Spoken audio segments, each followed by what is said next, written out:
Hello दोस्तों, welcome to my channel. आप देख सकते हैं आज के अनुपमा एपिसोड में यहाँ अनुपमा, वसुंधरा और ख्याति को तो अच्छी क्लास ले ली कि इन लोग आप लोग अपने बच्चे के बारे में ऐसे सोचते हैं। और ख्याति जी आप बोलती हैं कि मैंने आपकी बेटी को छीन लिया और आप अपनी ही बेटी से उसके बच्चे को छीन लिया। और यहाँ देख सकते हैं कि किस तरह से माई सच संवर के खुश हो जाती है, अपने आप को देख कर बहुत खुश होती है कि चलो अकेले है, और ये अपनी खुशी अकेले में जता रही होती है, हंस रही होती है, नाच रही होती है। लेकिन अचानक वहाँ बादशाह आ जाता है और अपनी भाभी को कुछ दिखाने के लिए उसको पकड़ के ज़बरदस्ती नीचे जाता है। बेचारी माही बहुत चिल्लाती है, रोकती है कि मत ले जाओ, नहीं जाना, लेकिन वो खेल खेल में वो लेकर नीचे जाता। और यहाँ पर जो लेकर आई थी कागज़ की यहाँ बच्चे अपने साथ ले रखने के लिए और हक जताने के लिए, यहाँ अनुपमा उस कागज़ की तो धज्जियाँ ही उड़ा दी और इन लोगों को यहाँ तक कि मिठाई खाने लायक भी नहीं समझा। और उन लोग इसी तरह शादी वाले घर से बाहर कर देती है। वसुंधरा ख्याति की इतनी बड़ी बेइज्जती तो भाई कभी नहीं देखा था जिस तरह से अनुपमा ने की इन लोगों की बेइज्जती, और हंस हंस के। और ये देख सकते हैं कि तभी अचानक वहाँ पर बादशाह लेकर माही को आ जाता। माही बेचारी जैसे ही आती है वहाँ से वसुंधरा और ख्याति जाते जाते उस चीज़ को देख लेती है। बेचारी माही सबके सामने इस हालत में जब आती है तो अपने आप में ही उसकी आंखें नीची हो जाती है, लगे जैसे कितना बड़ा अपराध कर चुकी है। और यहाँ लोग ऐसी रिएक्शन भी दे रहे होते हैं। बेचारी अनुपमा माही के सिचुएशन को समझती है और यहाँ पर सब देख सकते हैं किस तरह से माही को सब देख रहे हैं कि क्या कर ली, क्या हालत की है माही ने।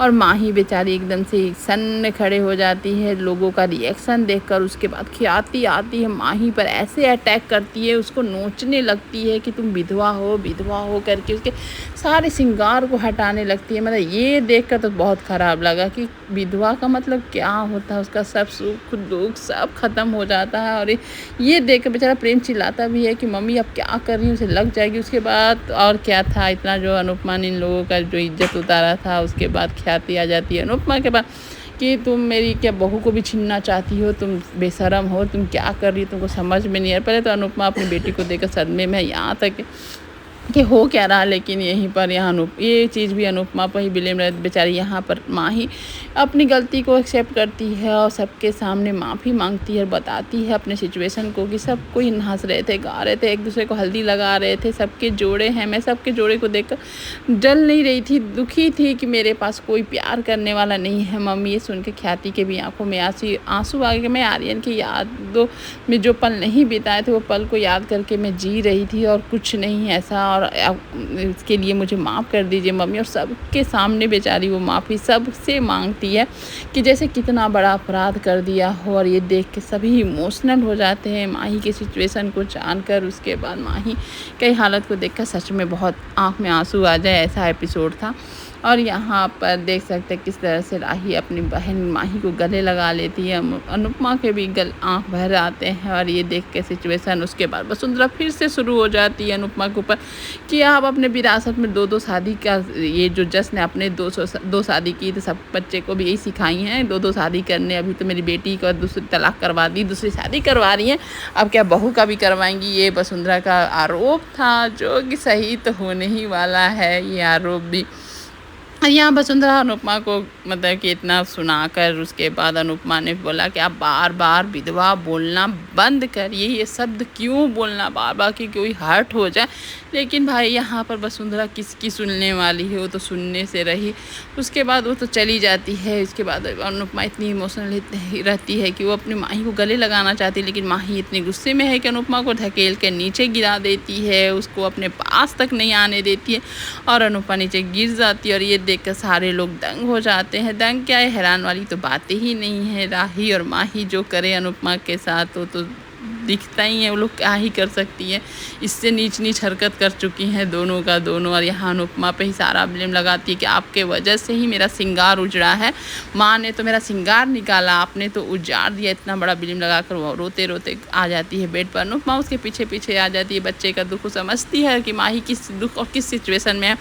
ज़बरदस्ती अनुपमा चाहती है माही को मनाना, उसको उठे हुए उसको मनाती है। जितना भी यहाँ पर माही उस चिल्लाती है कि आप चले जाइए यहाँ से, आपको देखना नहीं चाहती, इस तरह से वो रिएक्ट करती है।